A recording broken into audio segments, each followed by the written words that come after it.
Hello, good morning बच्चों।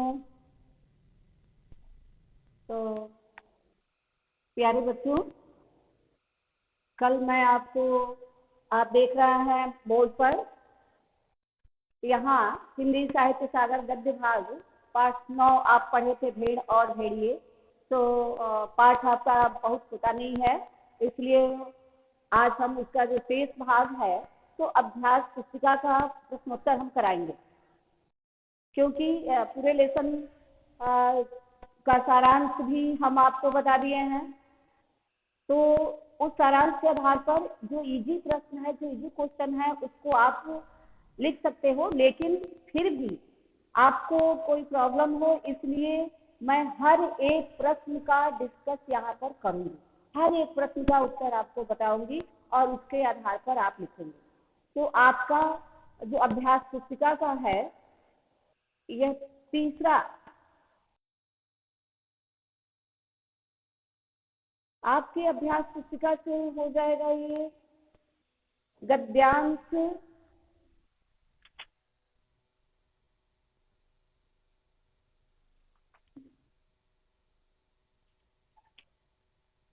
हाँ, ये पेज नंबर 164, आपके अभ्यास पुस्तिका का पेज नंबर है 164।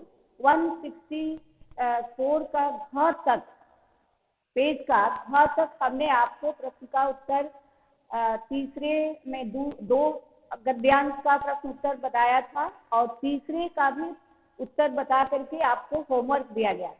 हमको उम्मीद है कि आप कर लिए होंगे। मैं बार बार आपसे आग्रह कर रही हूँ कि आप जिस दिन जो कुछ भी पढ़ाया जाए, आप उसी दिन उसको पूरा कर लेंगे, क्योंकि एक दिन का पीछे होना, आप बहुत पीछे हो सकते हो। इसलिए जितना भी पढ़ा रही हूँ, जितना भी मैं आपको बता रही हूँ, जिस दिन उस दिन आप बिल्कुल कंप्लीट कर लेंगे। ये बार बार मैं आपको यह हिदायत दे रही हूँ कि ये बहुत ही आवश्यक है कि आप प्रत्येक दिन का काम उसी दिन कर लीजिए, कल के भरोसे न बैठिए। तो आज आपके अभ्यास पुस्तिका का पेज नंबर है 64 और गद्यांश का आप सामने बोर्ड पर देख रहे हैं। गद्यांश आपका है 4। आप अपने वर्कबुक में देखेंगे कैसे, बस गद्यांश है, बस अब समझ में आ गया मालिक। अगर पंचायत में आप भेड़िया जात का बहुमत हो जाए तो ये गद्यांश है। आपका प्रश्न है कि इन शब्दों को, प्रश्न आप अपने वर्कबुक में देखेंगे, इन शब्दों को किसने, किससे, कब और क्यों, किसने, किससे, कब और क्यों, इसको स्पष्ट रूप से लिखना है। तो इन शब्दों को किसने कहा है, तो बूढ़े सियार ने किससे कहा, कौन कहा, तो बूढ़े सियार ने।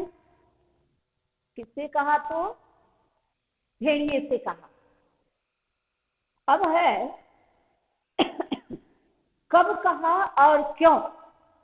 यह वाक्य, कब का आंसर, यह वाक्य उस समय कहा गया जब जंगल में पंचायत के चुनाव की बात की जा रही थी। कब कहा गया, जब जंगल में पंचायत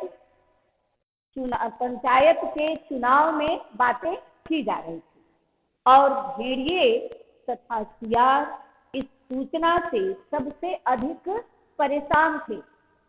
यानी कब, कि जब चुनाव में पंचायत हो रहा था चुनाव के लिए जंगल में, तो जंगल में पंचायत के चुनाव की बात की जा रही थी। उस समय भेड़िए तथा सियार ये दोनों बहुत ही ज्यादा चिंतित थे, परेशान थे।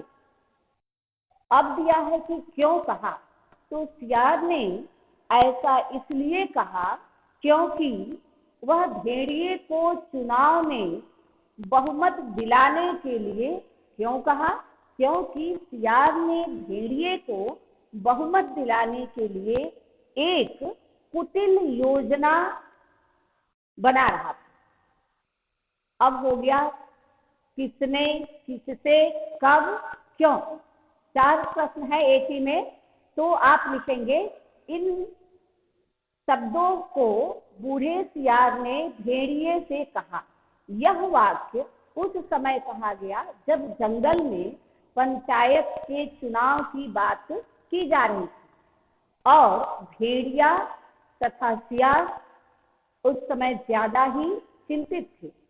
अब है कि ऐसा क्यों कहा, तो सियार ने ऐसा इसलिए कहा क्योंकि वह भेड़िए को बहुमत दिलाने के लिए एक कुटिल योजना बनाना चाहता।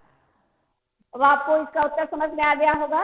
अब दूसरा प्रश्न देखेंगे, क्योंकि मैं हर एक प्रश्न का उत्तर आप 10th में पढ़ रहे हो तो बोर्ड पे लिखना जरूरी नहीं है। हमने व्याख्या किया है जिसमें आपको बहुत इजी तरीके से मिल सकता है। फिर भी मैं हर एक प्रश्न का उत्तर आपको समझा दे रही हूँ।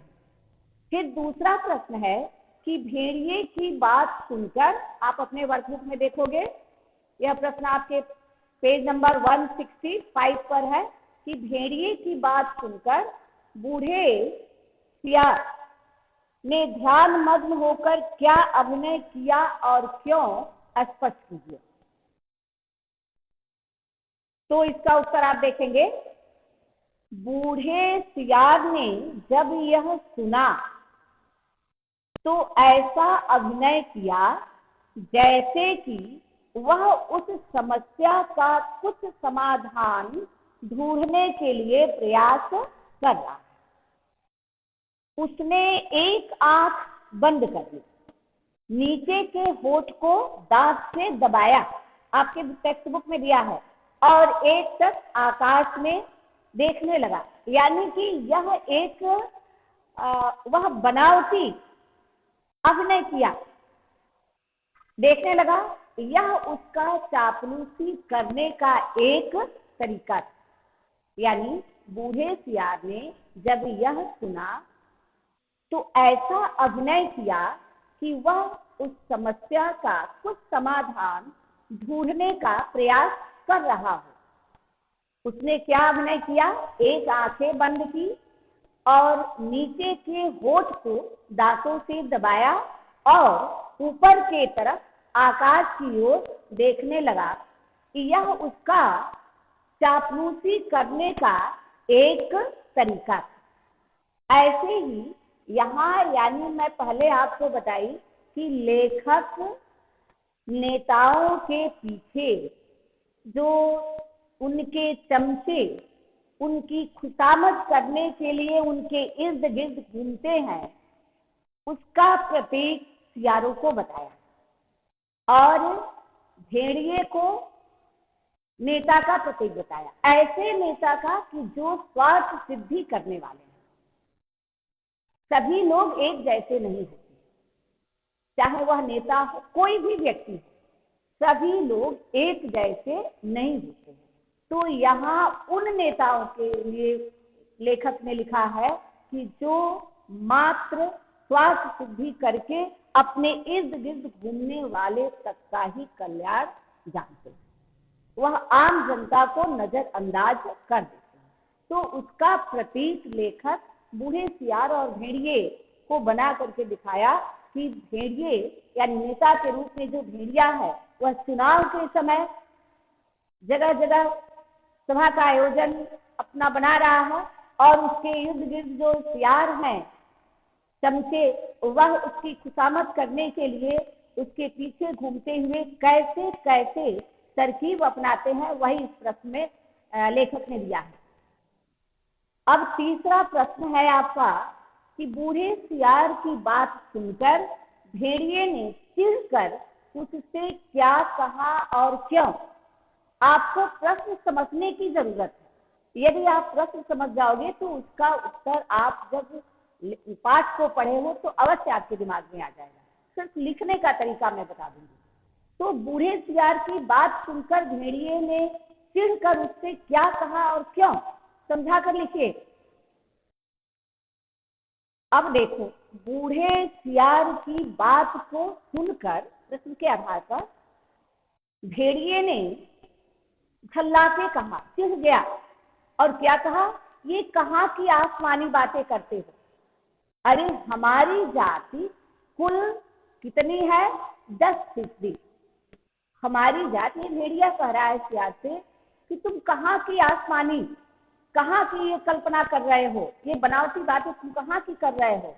क्योंकि हमारी जात यानी भेड़िए की जात कुल 10% और भेड़े तथा अन्य छोटे पशु 90%, 90%। भला वे हमें क्यों चुनेंगे।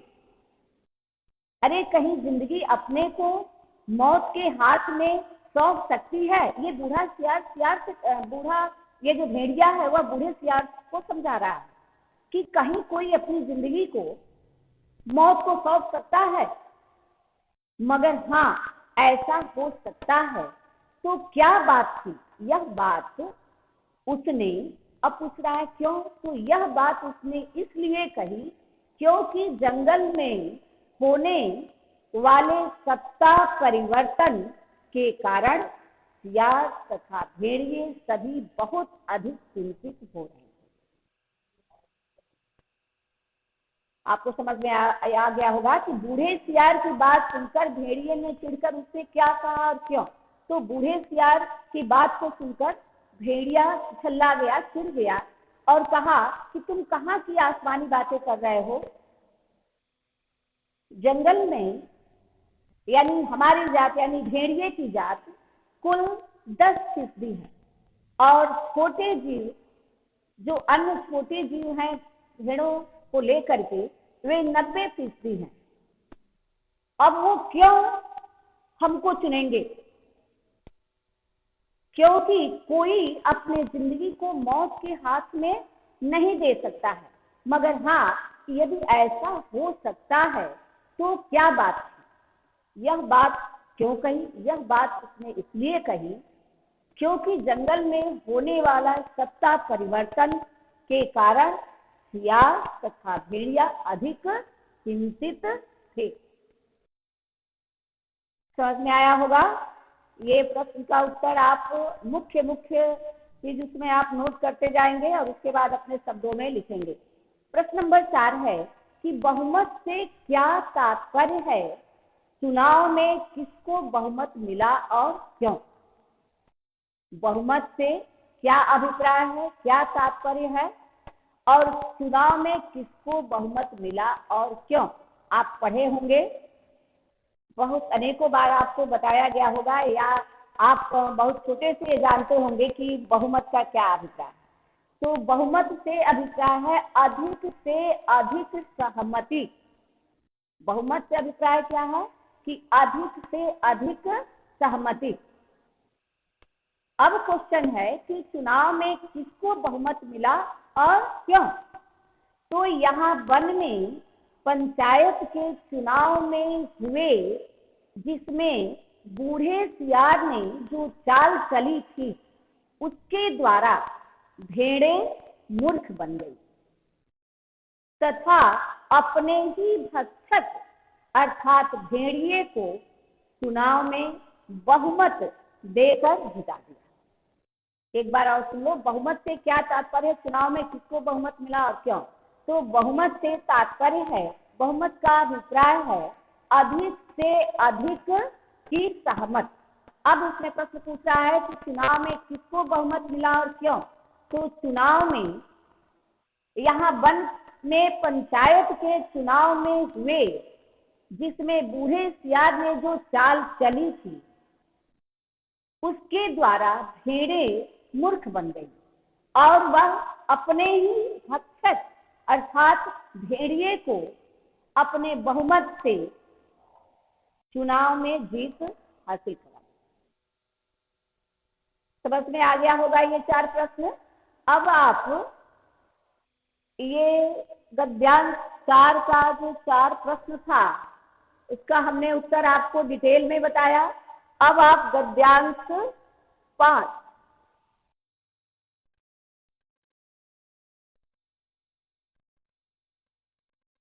गद्यांश 5वां क्या है, मुसीबत में फंसे भेड़िए ने। मुसीबत में आपको सिर्फ देखने के लिए थोड़ा सा हिंट मैं दे रही हूँ।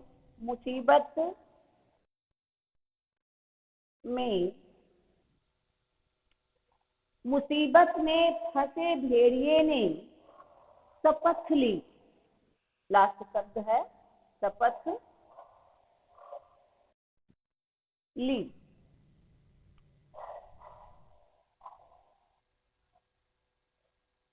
क्या हो जाएगा? शपथ ली, ये पूर्ण विराम।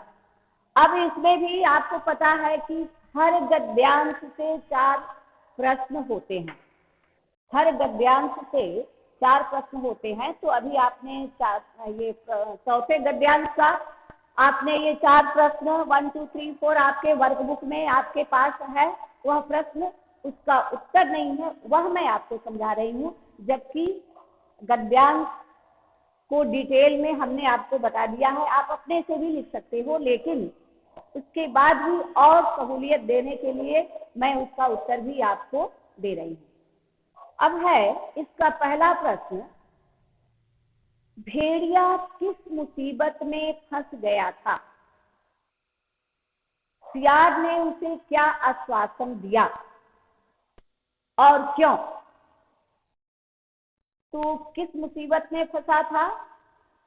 तो भेड़िया जंगल में होने वाले पंचायत के चुनाव की बात को सुनकर चिंतित था, क्योंकि उसे यह लग रहा था कि वन प्रदेश में यदि नई सरकार बन गई तो उनका राज्य चला जाए, फिर उन्हें सूखी हड्डियों तक खाने को नहीं मिलेंगे।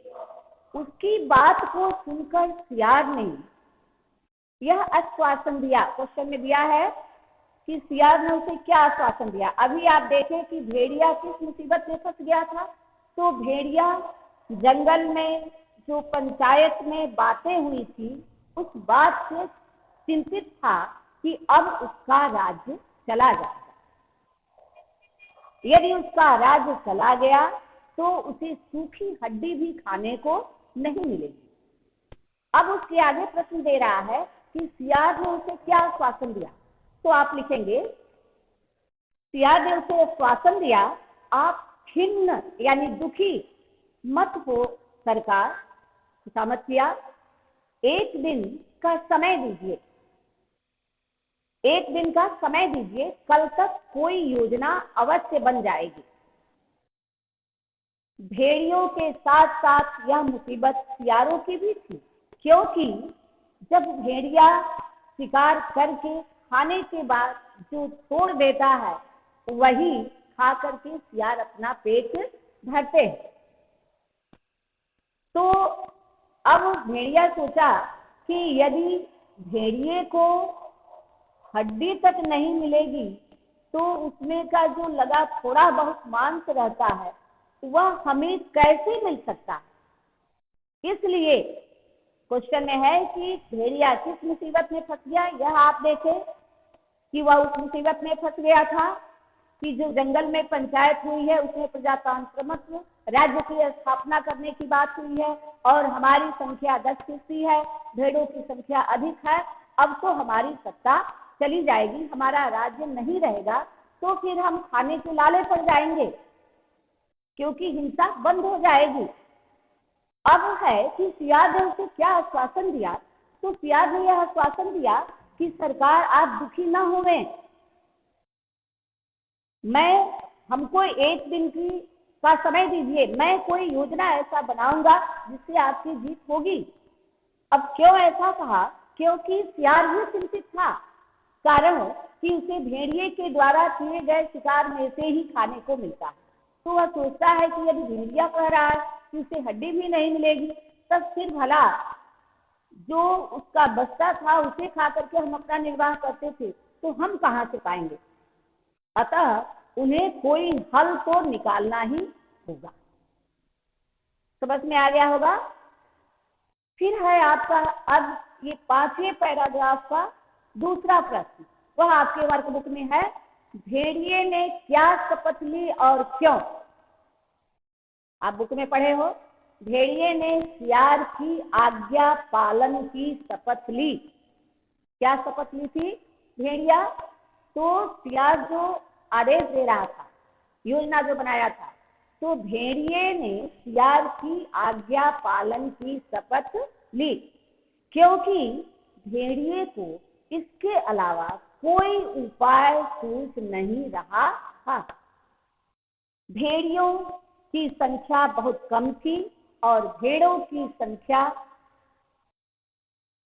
उससे यानी 90% भेड़ों की संख्या थी, उससे अधिक थी, और भेड़िया केवल 10% था। ऐसे में किसी योजना के द्वारा ही उन पर विजय हासिल किया जा सकता। अब है तीसरा प्रश्न, सियार ने भेड़िए की सफलता के लिए क्या योजना बनाई? सियार ने भेड़िए के सफलता के लिए क्या योजना बनाई, समझाकर लिखिए। तो आप देखेंगे कि सियार को भेड़िए के साथ साथ अपने जीवन की भी चिंता हो रही थी, क्योंकि वह उसी पर आश्रित था। भेड़िया पर ही आश्रित था सियार, इसलिए सियार को भेड़िए के साथ साथ अपने जीवन की भी चिंता हो रही थी। इसलिए उसने यह योजना बनाई कि 3 रंगे सियार तैयार किए जाएंगे, जिन्हें चुनाव प्रसार के काम में लगाया जाएगा। पीला, एक सियार को पीले रंग में रंग दिया, तो पीला सियार विद्वान बना, विचारक, कवि व लेखक। पीला वाला सियार विद्वान, विचारक यानी विचार करने वाला, कवि और लेखक बना, और नीला सियार नेता और पत्रकार। नीला सियार नेता और पत्रकार, तथा हरा वाला जो सियार था, जिस सियार को हरे रंग में परिवर्तित कर दिया था, वह धर्म गुरु बनकर भेड़ों को मूर्ख बनाने का कार्य करेंगे। क्वेश्चन में पूछा है कि क्या योजना बनाएंगे, तो बूढ़े सियार को भेड़िए के साथ साथ अपनी भी चिंता हो रही थी, क्योंकि वह उसी पर आश्रित था। इसलिए उसने यह योजना बनाई कि 3 रंगे सियार चुनाव का प्रचार करेंगे, जिसमें एक पीले रंग का सियार होगा जो विद्वान, विचारक और क्या बनेगा, कवि तथा लेखक, और नीला वाला जो सियार होगा वह नेता और पत्रकार, तथा हरा वाला जो तीसरा सियार होगा वह धर्मगुरु बनाया जाएगा, जो क्या करेंगे, भेड़ों को मूर्ख बनाने का काम करेंगे। बूढ़े सियार को इस बात पर पूर्ण विश्वास था, बूढ़े सियार को इस बात पर पूर्ण विश्वास था कि भेड़ें उनके द्वारा बनाई गई इस योजना के तहत बड़े ही सहज रूप में मूर्ख बन जाएंगे और भेड़िया चुनाव जीत जाएगा। अब आपको इसका उत्तर मिला कि सियार ने भेड़िए की सफलता के लिए क्या योजना बनाई थी। तो वह उसको चिंता थी कि भेड़िया जीतेगा तभी हमको कुछ मिलेगा, इसलिए वह यह योजना बनाई कि 3 सियारों को 3 रंग में परिवर्तित किया, जिसमें पहले को पीले रंग में रंग दिया और वह बना विद्वान, विचारक, कवि तथा लेखक, इसका काम करता। और नीला रंग का जो सियार था वह नेता और पत्रकार जो होते हैं उसका काम करेगा, तथा धर्म गुरु जो हरे रंग का सियार रंगा गया था वह धर्म गुरु बनकर भेड़ों को मूर्ख बनाने का काम करेंगे। और उसे यह विश्वास था, किसे, यानी बूढ़े सियार को यह विश्वास था कि हमारी इस तरकीब से भेड़िया चुनाव अवश्य जीत जाएगा, क्योंकि भेड़ें बहुत ही सीधी साधी जानवर होती हैं। अब देखो इसमें चौथा प्रश्न है कि भेड़े और भेड़िए नामक कहानी में निहित व्यंग को स्पष्ट कीजिए। इसको मैं बार बार आपको पढ़ाते समय बताई थी कि भेड़े और भेड़िए एक व्यंग्यात्मक कहानी है। हरिशंकर परसाई की एक व्यंग्यात्मक कहानी है भेड़ और भेड़िए। इस कहानी के माध्यम से लेखक ने विभिन्न प्रतीकों के माध्यम से आज के कैसे नेताओं पर, तो बेईमान नेताओं पर करारा व्यंग किया है। यह हर नेताओं के लिए उचित नहीं है। तो लेखक ने आज के जो बेईमान नेता है उस पर करारा व्यंग किया है कि जो चुनाव में खड़े होकर भोली भाली जनता को अपनी चतुराई से मूर्ख बना देते हैं, उनसे बड़े बड़े वायदे करते हैं और जब भोली भाली जनता उनकी मीठी मीठी बातों में आकर उन्हें वोट दे देती है तो फिर सत्ताधारी जनता की भलाई के कार्य करने के बदले अपनी जेबें भरने लगते हैं। इस प्रकार लेखक ने लोकतांत्रिक प्रणाली पर तीखा व्यंग किया। ये तो आपको समझ में आ गया होगा कि आज के नेता कैसे हैं और किस तरीके से लोगों को मूर्ख बनाते हैं, और जो सत्ताधारी हो जाते हैं तो किस प्रकार से अपनी जेब से भरते हैं, और जिस जनता को वह लंबी लंबी वादे किए हैं, सपने दिखाए हैं, उसको वह नजरअंदाज कर देते हैं। यानी इस प्रकार हरिशंकर परसाई ने आज के नेताओं पर तीखा व्यंग किया। आपका ये 5वें गद्यांश का ये 4 उत्तर आपको मिल गया। अब आपका आ रहा है 6 नंबर पर। अब आप पूरे संत हो गए। ये हो गया आपका 6 पैराग्राफ है।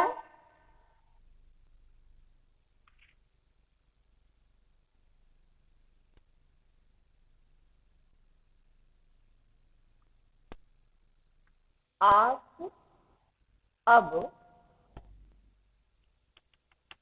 लास्ट का एक आपके वर्कबुक में यह गद्यांश दिया है, इसलिए मैं इसको केवल संकेत के रूप में लिख रही हूं कि अब आप पूरे संत हो गए। कैसे?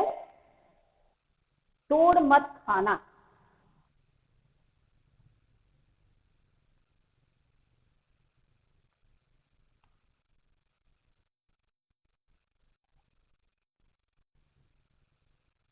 देखो, गद्यांश पर ही आधारित ये प्रश्न है जो आपको बुक में पहले पढ़ाया गया है और उसके बारे में समझाया भी गया है कि अब आप पूरे संत हो गए हैं, अब भेड़ों की सभा में चलेंगे, मगर 3 बातों का ख्याल रखना।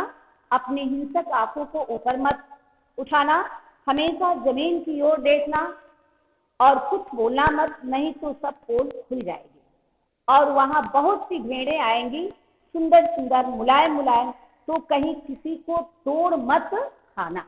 ये हिदायत देकर बूढ़ा सियार भेड़िए को और प्यारों को लेकर के जाता है।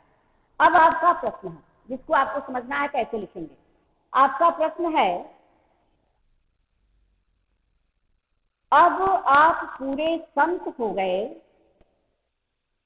इन शब्दों को किसने किससे किस अवसर पर कहा और क्यों? इसमें भी 4 बातें कि अब आप पूरे संत हो गए, इन शब्दों को किसने किससे कब और क्यों कहा। तो देखेंगे इन शब्दों को किसने कहा, तो बूढ़े सियार ने भेड़िए से उस अवसर पर कहा जब वह भेड़ों को मूर्ख बनाने के लिए सियार की योजना के अनुसार भेड़िया संत बन गया था। यानी कि इन शब्दों को सियार ने, बूढ़ा सियार ने भेड़िए से उस अवसर पर कहा जब वह भेड़ों को मूर्ख बनाने के लिए सियार की योजना के अनुसार भेड़िया संत बन गया था। बूढ़े सियार ने ऐसा क्वेश्चन में पूछ रहा है कि किस अवसर पर कहा, ये तो हो गया क्यों कहा। तो क्यों का जवाब इसलिए कहा क्योंकि उसे विश्वास था कि वह इस रूप में भेड़ों को मूर्ख बना करके और वह जीत हासिल कर पाएगा। तो उसे अपने योजना पर पूरा यकीन था कि वह इस अवसर का लाभ अवश्य उठा पाएगा। फिर इसका जो पहला प्रश्न का उत्तर मैं बता दी, फिर दूसरा, तीसरा और चौथा, ये 6 पैराग्राफ के दूसरे, तीसरे और चौथे का उत्तर आपको मैं होमवर्क दे रही हूँ। इसको आप होमवर्क कर लेंगे, फिर मैं अगला पैराग्राफ, ठीक है। फिर इस कल मैं आपको आगे का 7वां जो पैसेज है वह मैं आपको पढ़ाऊंगी। आप पूरा ये जो होमवर्क दिया है इसको आप कंप्लीट कर लीजिएगा। Thank you.